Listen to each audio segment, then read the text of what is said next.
Fala, vencedor, tudo bem? Espero realmente que você esteja bem. Marcelo Spina por aqui com mais um episódio do nosso podcast do Vermelho, a Paz nas Finanças. Mais uma vez contando com a presença dele, sempre me ajudando por aqui, Marcelo Macedo.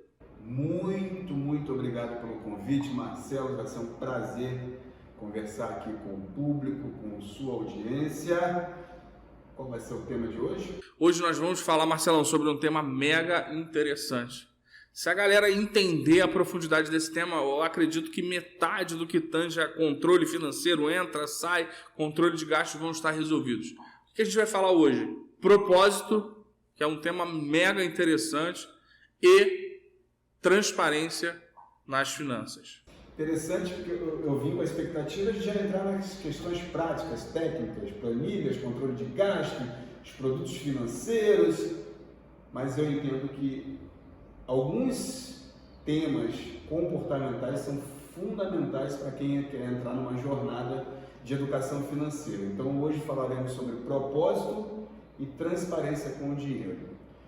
Primeira pergunta para você, acredito que seja a dúvida de quem nos assiste. Por que ter propósito com o dinheiro pode fazer toda a diferença para uma pessoa? Mega interessante. Eu acho que essa é a pergunta dorsal, né?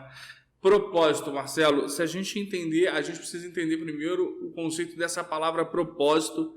E assim, é lógico que a gente ao longo do podcast vai respondendo essa mesma pergunta com uma profundidade maior, o entendimento vai se ampliando. Mas a gente precisa partir de um princípio.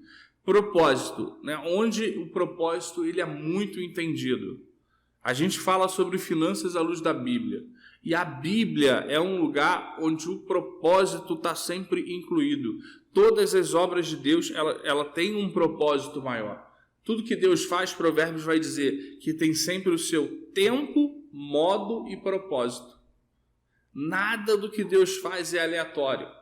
E isso por si só já é uma grande lição para a gente. Ou seja, todos nós precisamos também o quê? Ter esse propósito.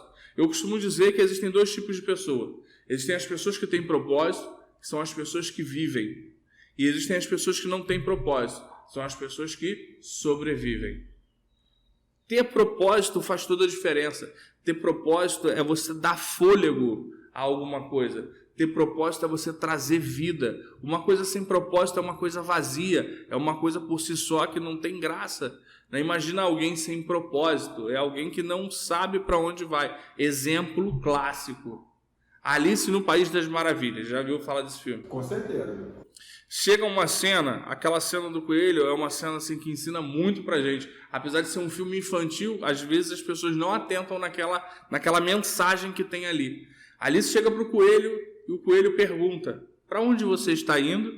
E ela diz assim, eu não sei. Aí ele, ótimo, ele está numa encruzilhada cheia de caminho, faz assim, então entre por qualquer caminho, porque para quem não sabe para onde está indo, qualquer caminho serve. Entendi. Já vi essa frase em algum lugar, agora eu descobri que veio do filme. Sim, exatamente. E aí é o que eu estou te falando, são as pessoas que não têm um caminho definido, são as pessoas que tentam várias coisas. Já percebeu? Já viu gente assim? Hoje o cara tá querendo empreender no ramo de comida. Aí daqui a pouco, não deu certo, não sei o que, agora ele tá vendendo sapato. Não sei o que, agora tá vendendo blusa. Agora tá vendendo madeira. Já viu pessoas assim que nunca param? Porque são pessoas que ainda não descobriram o seu propósito. Marcelão, deixa eu te fazer uma pergunta. Me dá um exemplo prático, essa tua vivência, essa tua jornada. Que momento da sua vida profissional isso ficou muito claro para você, de que ter propósito ou de que não ter propósito fazia toda a diferença no resultado? Marcelo, eu acredito que o propósito inspira, o propósito conecta, o propósito, como eu falei, é aquele da vida, o propósito ele direciona. Eu costumo dizer, por exemplo, a gente veio de um mundo corporativo. Existe uma diferença muito grande entre o chefe e o líder. Para mim, o chefe é aquele cara que não tem propósito. Ele está ali porque alguém mandou ele estar e ele está ali com uma rédea cobrando um resultado. Mas ele não tem um propósito, ele não consegue se conectar com os seus colaboradores porque ele não explica o propósito do porquê que eles têm que fazer aquilo. Um líder tem propósito. Porque um líder conecta. Um líder, ele diz assim, ó, a gente precisa desse número para a gente crescer dessa maneira, a gente vai ganhar X aqui, a nossa filial vai crescer tanto, a gente vai alcançar esse resultado. Ele explica o porquê. Entende? Tem um livro muito famoso do Simon Sinek, que diz assim, comece pelo porquê. Você quer um exemplo claro desse livro? Né? Tá aqui, ó, nas nossas mãos aqui. As pessoas que usam Apple e as pessoas que usam outros telefones. Vamos botar Samsung, que é o maior concorrente aí da Apple atualmente. Né? Você já viu algum comercial da Apple falando sobre as especificações técnicas do telefone? Não. Você já viu algum telefone, algum comercial da Apple falando o iPhone X tem tanto de memória, tem a capacidade disso, tem a câmera não sei o que lá, tem o frontal de... Já viu algum comercial desse? Não me recordo. Não existe, Marcelo. Porque a Apple não faz comerciais para se conectar por conta de especificações técnicas. Quem usa a Apple usa pelo propósito. Eles exploram o propósito da marca. Quem normalmente usa a Apple se identifica com a marca e não com o que o aparelho oferece.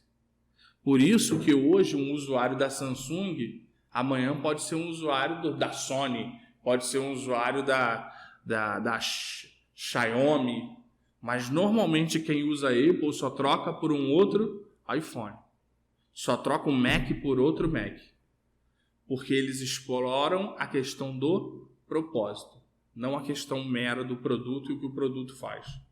Entende? Entendi. Vamos avançar aqui. Quando a gente fala em educação financeira, dinheiro, e aí eu tenho uma dúvida, talvez seja a dúvida de quem nos assiste, e eu tenho uma pergunta para você. Qual a diferença entre ter propósito com o dinheiro ou ter o dinheiro como um propósito final? Entendeu? Qual a diferença entre ter propósito com o dinheiro ou o dinheiro como um propósito final? Então, muito interessante. Vamos começar explicando o que é o dinheiro como um propósito final. São as pessoas que acumulam dinheiro. Lembra lá do Tio Patinhas? Lembro. Você já viu o Tio Patinhas fazendo alguma coisa com o dinheiro dele no desenho? Só guardar. E a única coisa que ele fazia com o dinheiro era o que? Era mergulhar lá e ficar nadando no dinheiro. Por quê? Ele tinha o dinheiro como propósito final. Acumular o dinheiro. Acumular. E não se fazia nada com o dinheiro. Tem uma frase que diz assim, o dinheiro é um ótimo servo, mas um péssimo senhor. Porque quando você coloca o dinheiro como propósito final, você está cometendo um pecado de idolatria, a uma entidade chamada Mamon. Entende? E quando você idolatra alguma coisa que não é Deus, nada na sua vida dá certo. Você já viu quantas pessoas que acumularam riqueza, dinheiro, bilhões e bilhões, se mataram, se suicidaram, tiveram problemas emocionais, tiveram doenças psíquicas? Por quê? Porque eles acumularam dinheiro sem propósito. O dinheiro nunca foi feito para ser acumulado e ser usado como objetivo final. O dinheiro ele precisa ser utilizado como uma ferramenta para a conquista de algum propósito. O dinheiro ele precisa financiar um propósito maior. O dinheiro ele precisa ser usado como servo para um propósito maior. Então você ter o dinheiro como objeto final é perigosíssimo. É um pecado de idolatria. Agora você ter um propósito no qual você use o dinheiro para alcançar esse propósito é a maneira certa de se pensar, E isso é uma coisa assim que a gente precisa, a gente consegue viver de maneira muito tranquila.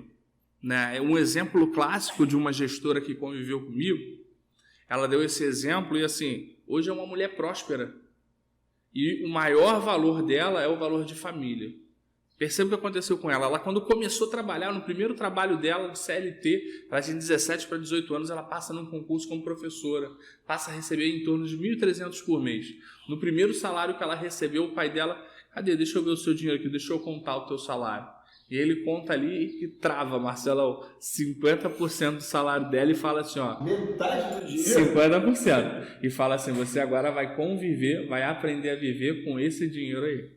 Ou seja, ela tem que aprender a viver com a metade do que ela ganha. Aí ela, mas pai, o dinheiro é meu, não sei o que. Você mora na minha casa, eu sou seu pai, você me obedeça. Eu quero 50% do seu salário. E não adianta, se você tiver algum aumento, tentar me esconder não, que eu tenho meus contatos lá dentro. Ou seja, ela aprendeu, ela foi obrigada, né, pela dor, toda vez que ela recebia, ela dava ali pro pai dela 50% do salário dela. Como boa filha obediente, ela dava metade do salário todo mês. Todo mês. Quando que isso parou, Marcelão? Quando ela casou. E aí, quando ela casou, pasme, sabe o que o pai dela fez? O quê? Minha filha, esse aqui é o seu investimento, a metade do salário que você me dava todo mês. Você tem esse valor aqui investido. Ela conseguiu comprar o apartamento dela, Marcelão. Que legal, que interessante. O pai dela ensinou para ela, de maneira inteligente, como administrar as finanças. Ela aprendeu a estar num padrão com 50% do salário dela. Quando ela viu a recompensa daquilo, você acha que ela parou de fazer aquilo? Claro que não. Ela só mudou o propósito. O pai dela usou como propósito um apartamento, porque ela estava casando. O que ela fez? O pai dela falou assim, agora você administra o seu dinheiro, afinal você é casada, você está saindo da minha casa. Não sou eu mais que vou administrar o seu dinheiro.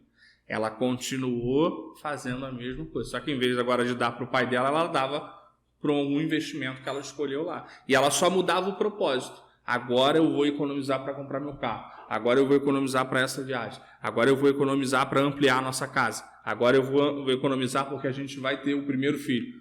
Ela só mudava o propósito. Entende? Então, assim, eu tenho um objetivo, eu tenho um propósito, eu vou em busca daquilo que me faz feliz. O dinheiro é meu servo. Perfeito, perfeito, perfeito. Marcelo, avançando no tema, a gente vai encontrar um termo muito relevante, muito importante, que fala da resiliência. Como podemos usar a resiliência a nosso favor quando o assunto é financeiro? Perfeito. Marcelão, o que é resiliência? Resiliência é um termo que vem da física. Maneira fácil, prática, rápida de entender resiliência. Pega um elástico. Você está com o elástico na mão, você estica. Se você soltar, o que acontece com o elástico? Ele volta para aquele tamanho dele.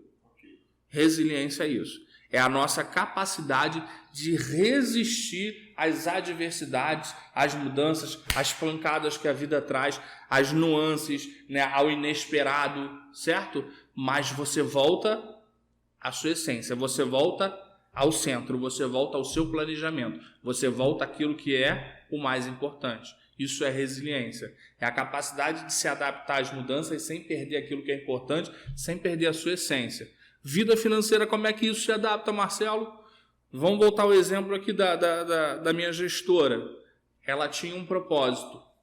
O primeiro propósito que ela teve depois que o pai dela, né, ensinou aquilo para ela foi a compra de um carro. Então ela economizava 50% do salário dela para a compra do primeiro carro dela. Ela tinha um propósito maior.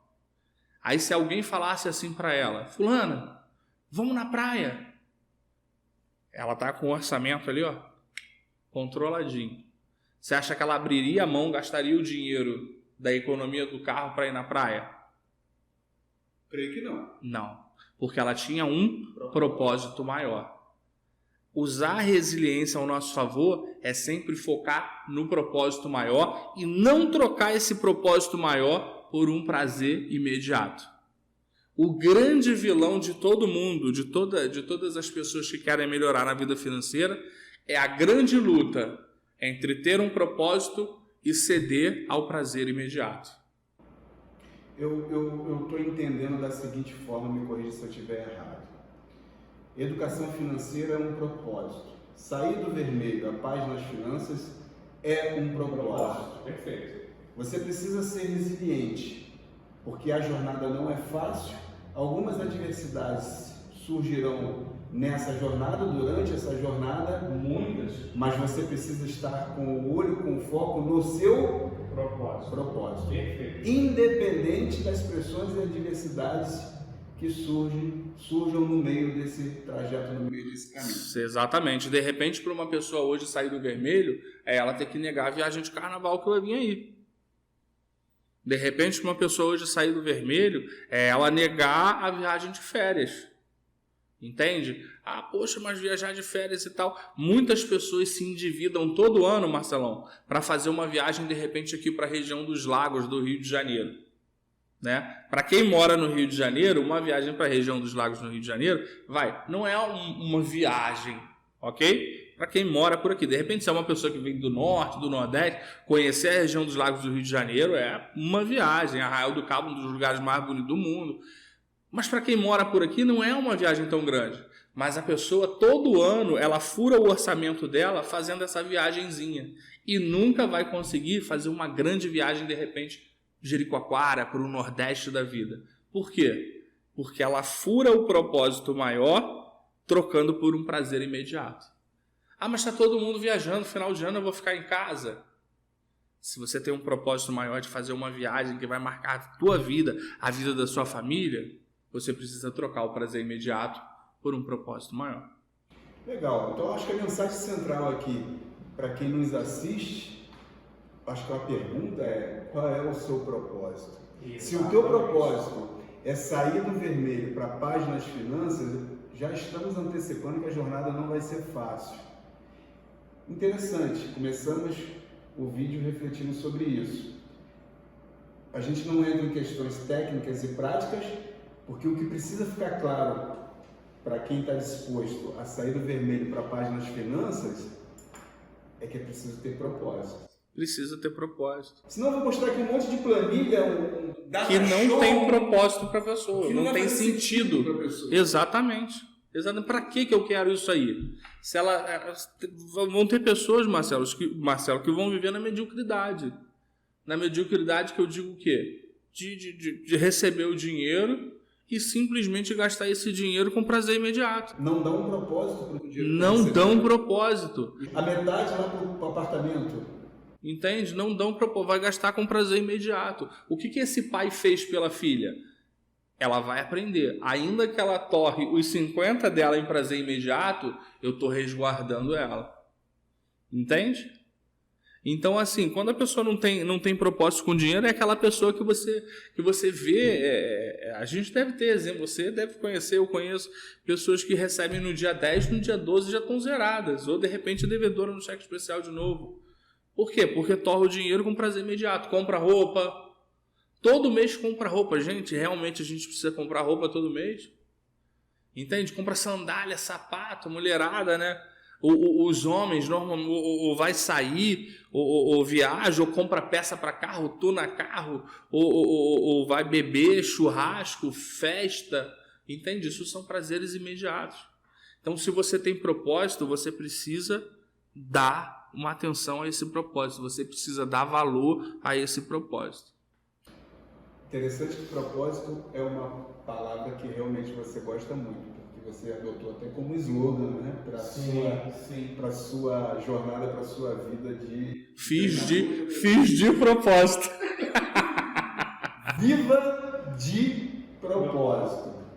Marcelos, vamos avançar para o próximo tema: transparência com o dinheiro. Eu acredito que toda pessoa, todo mundo deseja viver numa vida de paz e plenitude nas suas finanças. O que eu não consigo entender, Marcelo, é porque algumas pessoas não conseguem. E aí a pergunta que eu gostaria de te fazer é: qual o bloqueio? Ou melhor, quais os bloqueios que impedem essa pessoa de romper nesse tema de educação financeira? Ou seja, quais os bloqueios que impedem a pessoa a sair do vermelho para a paz nas finanças? Então, normalmente, são alguns. Da onde eu tirei esses bloqueios, Marcelo? Da onde que eu tirei esses bloqueios, esses ofensores, né? Esses inimigos aí?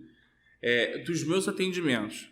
Você vai comparando o discurso das pessoas que você atende e eles se repetem nesses bloqueios, né? Por exemplo, o primeiro. Normalmente as pessoas que eu atendo, elas estão sempre dentro já de um cunho familiar. Elas já estão inseridas num contexto familiar. Então, assim, o primeiro de todos, disparado, é sempre a discordância. Não há acordo.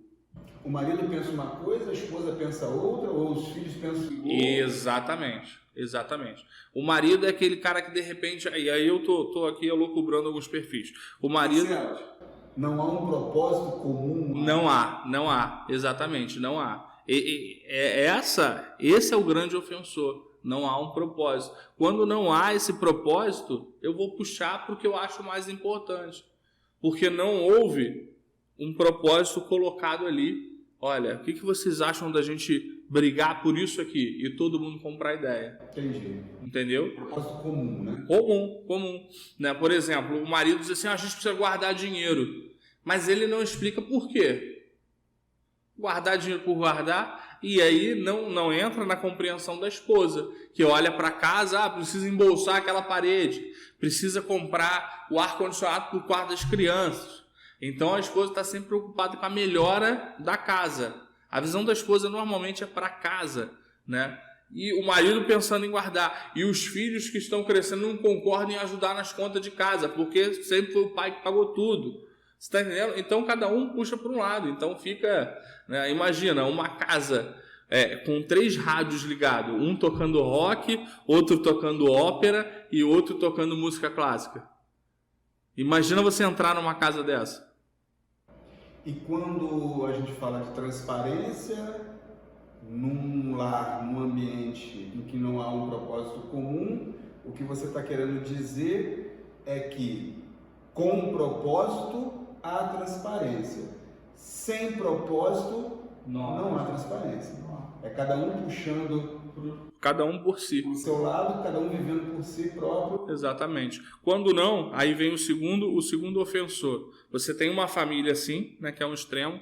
Aí você tem uma outra família, que é a família que vive, é o segundo ofensor, na zona de conforto. Eles também não têm propósito. E aí o que acontece? Essa família, normalmente, ela vive à base de prazeres imediatos.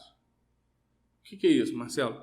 Eles recebem o valor lá, o orçamento, recebe a receita, paga-se as contas, né? Se sobrou alguma coisa, o que se faz? Vamos no restaurante, vamos comer não sei o que no restaurante tal, ou vamos no lugar tal. Um prazer imediato, para torrar aquele dinheiro já naquele mês. Não há a preocupação do guardar. Por quê? Porque não há propósito. Entende? Entendi. Então são as famílias que vivem numa zona de conforto em troca de prazer imediato. Talvez se satisfaça em ter o dinheiro para pedir aquele iFood toda semana, porque talvez não há um propósito de conhecer aquele restaurante melhor. Exatamente. É uma família que vive realmente numa zona de conforto e não rompe. Eles não têm perspectiva de viver uma situação melhor. Entendi. Ou de repente não tem coragem de pagar o preço para viver uma situação melhor. Não, assim tá bom, assim. Eu dei o exemplo do restaurante melhor, mas é exatamente esse ponto que você tocou. Independente de qual seja o lugar, o segmento, o setor, mas viver algo melhor. Algo melhor, exatamente isso. Vive numa zona de conforto, não sai daquela zona de conforto e aí, obviamente, não vive algo exatamente melhor. Isso. Terceiro ofensor, Marcelo, que acontece muito, é a família onde, por não ter propósito, há uma ocultação da renda. Eita! É muito comum, Marcelo. Na igreja, então, nas palestras, quando eu pergunto, eu falo assim, quantos aqui a esposa sabe quanto que o marido ganha e quantos aqui o marido sabe quanto a esposa ganha? 15% levantam a mão. Entende? Então, se você pensa num propósito, se você pensa em conquistar um propósito, você e a Renata tem um propósito, cara, É inadmissível a Renata não saber quanto que entra na tua conta. É inadmissível você não saber qual é a média que entra de salário da Renata. Ah, Marcelo, mas tem gente que recebe comissão e tal, não sei o que, legal. Mas assim, você tem uma média. Você tem um piso e você tem um teto. E você sabe quanto que corre dentro daquilo ali. Ah, pô, minha esposa ganha de 3 a 4 mil, dependendo do mês. A gente tem comissão, não sei o que. Mas tem gente que não sabe realmente nada do outro. Não tem acesso, não tem acesso, não compartilha a senha de banco, não compartilha aqui o padrão do aplicativo para poder não entrar. Um esconde realmente do outro quanto ganha. Aí você acha, né, a palavra de Deus diz o quê? Um reino dividido não subsiste. Se a casa está dividida, como é que essa casa vai conquistar alguma coisa? Perfeita avaliação. Perfeita reflexão. Não tem propósito. Obviamente não há transparência.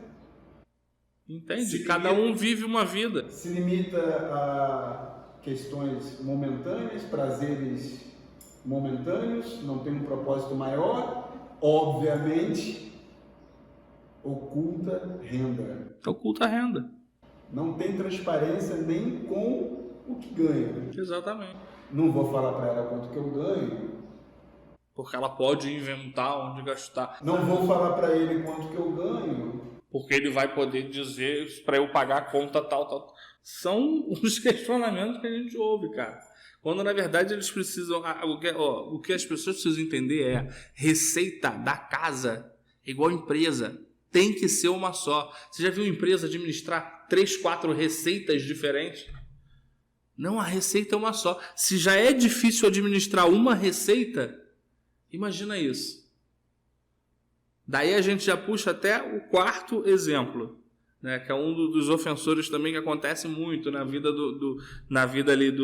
doméstica, que é múltiplas receitas. Quando você tem múltiplas receitas ali na vida doméstica, tende a virar um caos também. Por quê? Porque você não consegue, as pessoas não conseguem administrar uma. Quando tem mais de uma, elas ficam mais atrapalhadas ainda.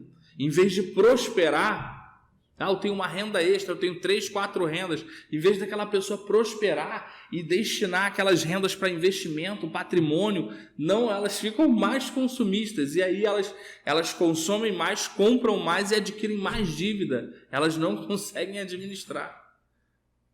Marcelão, tem um exemplo de um cara nessa situação das múltiplas rendas não administradas, que era um cara que veio do zero, assim, né? Ele vivia no Nordeste, assim, tipo... Não conhecia o pai dele, e aí o pai dele descobriu ele, né? Se conheceram ele já grande. E ele vivia assim, pô, aí é o que eu te digo, é muito fácil você tirar a pessoa da miséria. O mais difícil é você tirar a miséria da pessoa. Essa é uma questão de mentalidade, é isso que a gente está falando aqui. Antes da questão prática, são muitas coisas que vêm antes. Porque se a mentalidade não mudar, não adianta eu te dar R$1 milhão, você vai torrar e vai ficar mais endividado.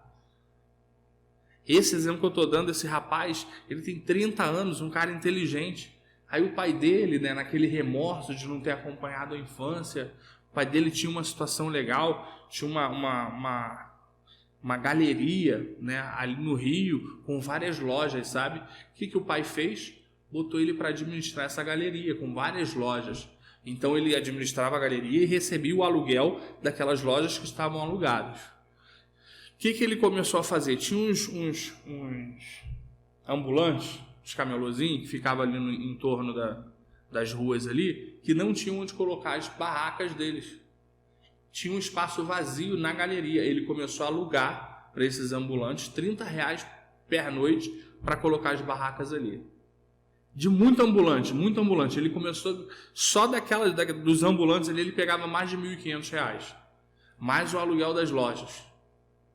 Aí ele montou uma lojinha para ele e para a esposa de bijuteria, dentro de uma dessas lojas, dentro da galeria.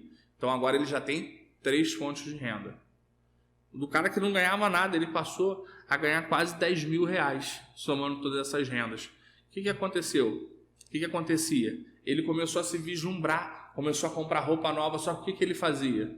Ele recebia o aluguel, botava no bolso. Botava no bolso, né? Recebeu de fulano, botava no bolso. Ele não anotava, não fazia nada. Ele tinha que pagar uma conta, ele pegava aquele dinheiro e dava. Então ele simplesmente não tinha controle do que entrava e do que saía. Quando o pai dele perguntava, fulano pagou o aluguel? Ih, não sei, pai, não anotei. Você entende? Muitas vezes o problema, Marcelão, não é o que entra, é como você controla o fluxo de saída. Entendi. Avançando no tema, qual é o próximo ofensor? Então, o próximo ofensor aí que a gente tem são as despesas sem classificação.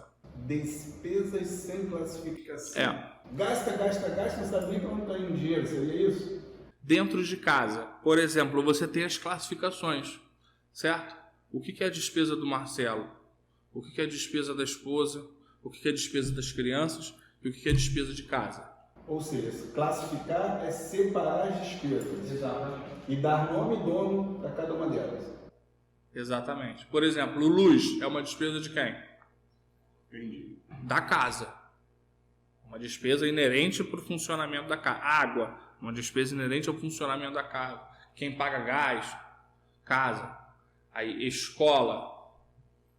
Quem está na escola são as crianças. Então, isso aqui é uma despesa dos filhos. Academia. Quem vai à academia? Os dois. Marido, mulher. Então, é do marido, é da mulher. Não, só vai o marido. É do marido. Prestação do carro. Aí tem gente que entende, aí você, até a maneira da pessoa interpretar, você vê como ela lidar com as finanças. Quando eu digo assim, despesa de carro, alguns dos meus clientes no consultório falavam assim, isso é uma despesa minha, o marido. Aí quando eu falava despesa do carro, alguns falavam assim, isso é uma despesa da casa. Por quê? Porque se entendia que o carro era em serviço de todos. Você entende? Entendi. Até a compreensão das pessoas com relação à despesa, você tem como saber como ela lidar com o dinheiro. Então, por que é importante você fazer isso? Não precisa ser apurado, na agulha, mas é como você entende cada tipo de gasto que sai. E quando você precisar fazer, de repente, uma readequação de padrão, fica muito mais fácil. Você tem a visão de onde você pode mexer, com que senso de urgência você pode fazer. E eu acho que a partir do momento que você classifica, dá nome, você está dando transparência, que é o título da nossa conversa, que é o tema da nossa conversa. Exatamente, fica muito mais A coisa fica mais transparente, né? Fica muito mais transparente, você consegue visualizar aquilo, né? Fica muito mais fácil você administrar aquilo que você vê. Para chegar no propósito final. Diz, Marcelo, uma pesquisa que quando você coloca uma coisa no papel, você aumenta em 70% a probabilidade daquilo acontecer. Olha que doideira. Só porque você tirou da mente e colocou no papel. É como se você estivesse falando para o teu cérebro, isso é importante para mim, eu vou fazer isso aqui, eu vou realizar. Então, estou tirando da mente, agora entrou no meu planejamento, está no papel. Então, uma dica para quem está nos assistindo, bota no papel, eu vou sair no vermelho para paz nas minhas finanças. Exatamente. Porque o Marcelo está compartilhando com a gente que há um estudo sobre isso, de que a probabilidade, se você fizer isso, ou seja, sair do vermelho para paz nas finanças, se tornar realidade, é de 70% maior. Olha a dica aí, interessante. Qual o próximo bloqueio? O último? Próximo bloqueio é o 6º, não ter prioridade. Eu não tenho prioridade, eu não tenho propósito, eu não tenho prioridade, eu não sei o que é prioridade. Por exemplo, você ganha 4 mil, e vamos melhor dizendo, o seu custo mensal ali é 4 mil. E aí, de repente, no mês você recebeu metade do salário, a sua empresa atrasou. Pessoal, vou dar metade agora, metade só daqui a tantos dias. Quais são as contas que você paga primeiro? Tem gente que não sabe, Marcelo. Você tocou num ponto interessante. Em tempos de crise, em tempos de pandemia, onde houve uma diminuição para muitos de renda, de receita, alguns até perderam tudo. Exatamente. Você ter prioridade para as coisas, isso ajuda, né? Você passar por esse momento, é um momento para essa tempestade. Fazer a fila, literalmente, Marcelo, você fazer a fila das contas. Qual é a conta que eu pago primeiro e por quê? Aí você vai elencar a sua prioridade, cada um tem a sua. Eu vou elencar primeiro que eu vou meter a luz, porque sem luz ninguém vive. Então, primeira conta é a luz. né? Qual que é a segunda conta aqui? A escola das crianças, vamos prezar pela educação. Não sei, cada um tem uma realidade, mas todos nós precisamos ter essa fila de conta. Qual é a conta que eu vou pagar primeiro? Tem gente que paga primeiro o carro, porque se deixar de pagar os juros é o maior. Então, assim, qual é a tua prioridade? Tem gente que não sabe. Tem gente que pegou a conta, vai pagando conforme vai pegando. É um samba do crioulo doido. E isso acontece muito por quê? Ponto 5. Eu não elenco o que é de cada... Não classifico? Eu não classifico as contas. Interessante. E corrigindo então, o último agora? O último agora é exatamente a consequência disso tudo que a gente está falando. É você não possuir uma gestão financeira. Quem não possui gestão financeira acaba não tendo prioridade, acaba não classificando as contas, acaba não tendo propósito. Porque você só se lança em fazer uma gestão financeira. Não, eu preciso fazer a gestão das minhas finanças porque eu preciso alcançar esse objetivo. Entende? Então, se você tem um objetivo, por mais que o seu objetivo seja sair do vermelho, você precisa começar um sistema de gestão financeira. E aí, quando eu digo um sistema de gestão financeira, não é necessariamente, né, Marcelão, uma planilha de Excel mirabolante. Porque, de repente, isso não vai ser funcional para você. De repente, funcional para você é começar a fazer a gestão através de post-it na geladeira. Talvez a planilha do Excel mirabolante ou não seja funcional, porque, pelo que a gente aprendeu aqui hoje, falando de propósito e transparência, algumas mudanças são comportamentais. Então, isso o Excel não vai mudar na pessoa. Não vai. E a pessoa não vai se adaptar porque para ela é uma realidade ainda muito distante. E de repente, com ela evoluindo, ela conseguindo controlar essas finanças, ela de repente mais para frente, o Excel ela veja como um aliado.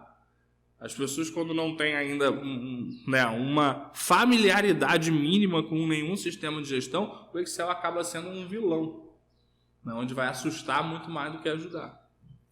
Muito interessante. Então chegamos ao final do tema, propósito e transparência com o dinheiro. Muito bacana, bons ensinamentos. Para quem está nos assistindo, acho que ficou claro que educação financeira também é comportamental. Qual é o recado final, Marcelo? Se você entende que você precisa dessas mudanças, caminhe conosco nessa jornada. Se você achou esse conteúdo interessante, se você conhece alguém que de repente esteja precisando, parente, amigo, um familiar, alguém no teu trabalho, na tua faculdade, independente de quem seja, compartilhe esse conteúdo, curta a nossa página, acompanhe a gente no Instagram, porque está vindo muita coisa boa aí e o nosso compromisso é sempre esse, tirar do vermelho e paz nas finanças. Então, mas Marcelo, eu não estou no vermelho ainda. Mas, de repente, você vai se achar no meio desse caminho, em alguma fase desse processo.